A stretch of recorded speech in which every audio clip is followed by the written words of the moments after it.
Good morning সবাইকে। কেমন আছো তোমরা? নিশ্চয়ই ভালো আছো। আমিও অনেক অনেক ভালো আছি।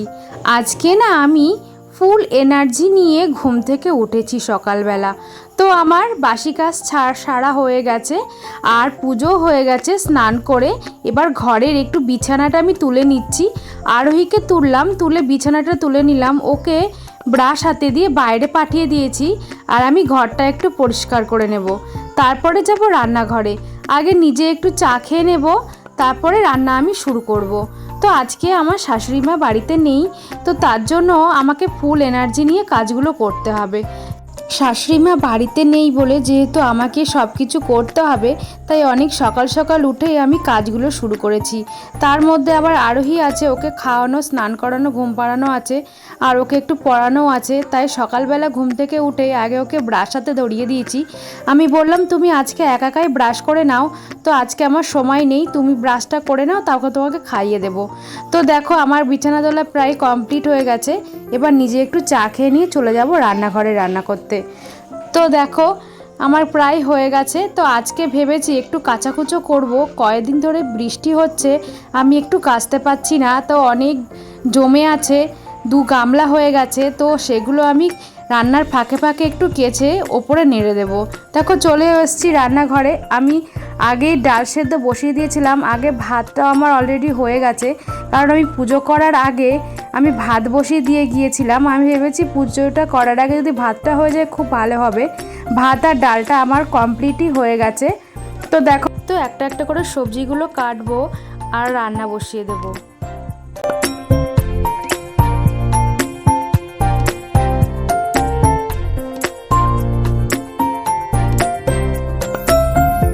তো ভেবেছি আজকে আমি বেশি কিছু রান্না করব না, ডাল করব আর 2 রকম ভাজা করব আর ডিম বসিয়ে দিয়েছি। ভাবলাম যে ডিমই করে নিই, কারণ এটাই সবথেকে সহজ উপায়। কারণ অন্য সবজি করতে গেলে অনেকটাই সময় লাগবে, আর কাটাকুটোরও ব্যাপার আছে, যে কেটে একা একা কেটে নিয়ে রান্না করা এখন অসম্ভব ব্যাপার। যেহেতু আরোহী ঘুম থেকে উঠে পড়েছে, ওর পিছনে আমার অনেকটাই সময় কেটে যাবে। তো আজকে আমি গ্যাসেই রান্না করছি, কারণ কাঠের ঘরে আমি গেলাম না, একা একা পারবো না উনুন ধরাতে, তার জন্য গ্যাসেই করে নিচ্ছি। এই জন্য একটু অসুবিধা হয়, কারণ বারবার ওঠো আবার নামো, বারবার নিচে নেমে সবজিগুলো কাটা, আবার উঠে দাঁড়িয়ে দাঁড়িয়ে রান্না করা একটু কষ্ট হয়, কারণ কাঠের ঘরে এই কষ্টটা হয় না। একই জায়গায় সব কিছু বসে বসে সব কিছু করা, আর এখানে উঠে দাঁড়ানো আবার নিচে বসা একটু কষ্ট হয়ে যায়। কিছু করার নেই, একা একা সম্ভবও না এভাবে কাঠের, আমি ধরাতে পারি না কাঠের উনুন। শাশুড়ি মা থাকলেই কাঠের উনুনে রান্না করে, আর উনি না থাকলে আমি না গ্যাসে একটু রান্না করে নিই। আমাদের ভেতরের রান্নাঘরটা সেভাবে গোছানো নেই, কারণ এখানে রান্না টান্না হয় না, তো তার জন্য গোছানো নেই। শুধু রাত্রেবেলা একটু খাবারগুলো গরম করে রুটি তরকারি করি, এটাই হয়। আর আরোহীর জন্য খাবার টাবারগুলো হয়, একটু চা হয়, এই জন্য রান্নাঘরটা গোছানো নেই। বিশেষ করে বাইরে রান্না হয় বলে এই রান্নাঘরটা সেরকমভাবে গোছানো হয় না। ইচ্ছা আছে এবার রান্নাঘরটা সুন্দরভাবে গুছিয়ে সাজাবো, কারণ হচ্ছে গিয়ে যখন কাঠ আমাদের ভিজে থাকে, বৃষ্টি হয়, তখন না কাঠের উনুনে আমরা যেতে পারি না, আমাদের এই গ্যাসেই করতে হয়। শাশুড়ি মা গ্যাসেই রান্না করে। কাঠ যখন ভিজে থাকে কি করব বলো, কাঠ ভিজে থাকলে তো আর উনুন ধরবে না, তখন গ্যাসে আসতে হয় বাধ্য হয়ে। তো আমি ভাজাগুলো বসিয়ে দিয়েছি। এখনও না আমার ডিমের আদা রসুন পেঁয়াজগুলো কাটবো, ভাজাটা বসিয়ে দিয়ে তারপরে আস্তে আস্তে সব কিছু করে নিয়ে তারপরে আবার ছাদে যাব। জামা কাপড়গুলো, আগের দিনের জামা কাপড়গুলো একটু উল্টে দেব, কারণ এই বৃষ্টির মধ্যে কয়েকদিন ধরে ওই সিঁড়ির ঘরে জামা কাপড়গুলো রয়েছিল, এবার সেগুলো না আমি ছাদে মেলে দিয়েছি।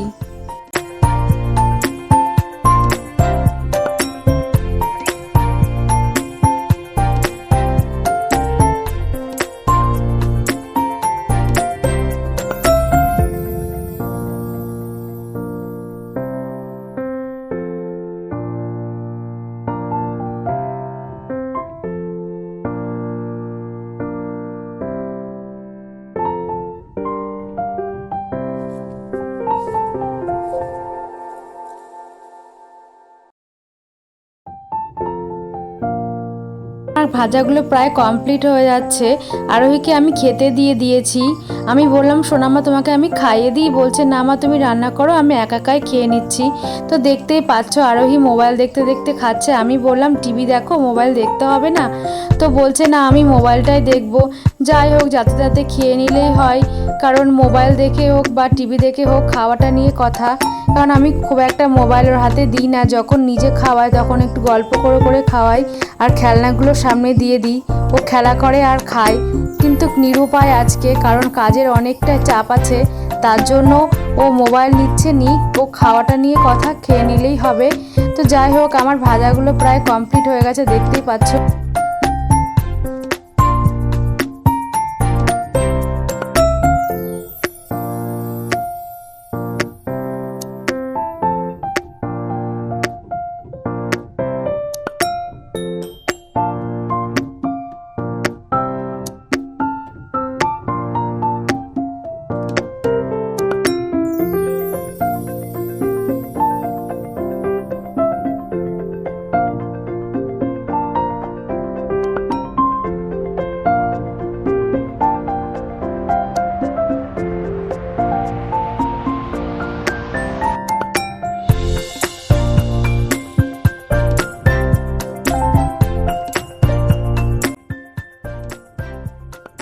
তো দেখো আমার আজকে না বাসন বেশি হয়নি, কয়েকটা বাসন হয়েছে, সেগুলো না আমি বেসিনে মেজে নেব। আজকে আর বাইরে যাব না, কারণ আমি যখন গ্যাসে রান্না করি তখন না কাজে রান্না করতে করতে আমি না বাসন সবই প্রায় মেজেই ফেলি বেসিনের ভিতরে। কয়েকটা যদি বড় বড় কিছু থাকে সেগুলো বাইরে নিয়ে গিয়ে মাজতে হয়। তো আজকে সেরকম কিছু নেই, কয়েকটা বাসন হয়েছিল, আমি বেসিনেই মেজে কমপ্লিট করে নিলাম। তো দেখো আমার ডিমের ঝোলটা প্রায় আমি বসিয়ে দিয়েছি। এবার দেখি বাইরের কি কাজ আছে, সেগুলো আমাকে কমপ্লিট করতে হবে।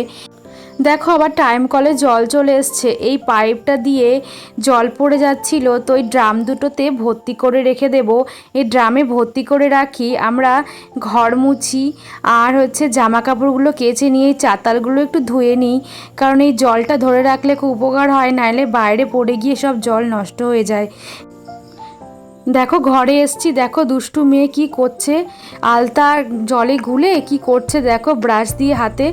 প্রত্যেক দিনই এই কাজটা করে ও, কারণ এত দুষ্টুমি করে, এই আলতাগুলো না যেখানে সেখানে লাগিয়ে রাখে আর সবার গায়ে হাত পায়ে লেগে যায়, তখন রেগে যায় সবাই। দেখতেই পাচ্ছ কীরকম দুষ্টুমি করছে, আমাকে দেখে আবার লুকোচ্ছে। একা একাই দেখো কি সুন্দর আলতা পড়েছে, দেখতেই পাচ্ছ। যখন আমরা আলতা পরি না তখন পা দুটোকে বাড়িয়ে দেবে, বলবে পরিয়ে দাও।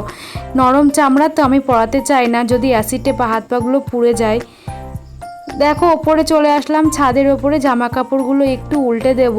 কয়েকদিনের কাঁচা জামা কাপড় ছিল সিঁড়িতে নাড়া, সেগুলো নেড়ে দিয়েছি। আর আমি না কাজের ফাঁকে একটু কেচেও নিয়েছি, সেটা তোমাদেরকে আর দেখাতে পারলাম না। তো দেখো সব জামা কাপড়গুলো একটু উল্টে উল্টে দেব, আর আমি একটু শুকিয়ে নেব, কারণ রোদের তো কোনো গ্যারান্টি নেই, যখন তখন বৃষ্টি আসছে। তো কয়েকদিন ধরে না আমি বৃষ্টি হচ্ছে বলে বেড কভারটা তুলিনি, আজকে আমি বেড কভারটা তুলে একটু সার্ফের জলে ভিজিয়ে রেখেছি। জানি না আমি ওটা কখন কাচতে পারবো। আরোহীকে এখনও নিচে গিয়ে স্নান করাবো, খাওয়াবো, আবার সবাই খেতে চলে আসবে, সময়ও হয়ে গেছে খাওয়ার, দুপুর প্রায় 1-1:30 বেজে গেছে।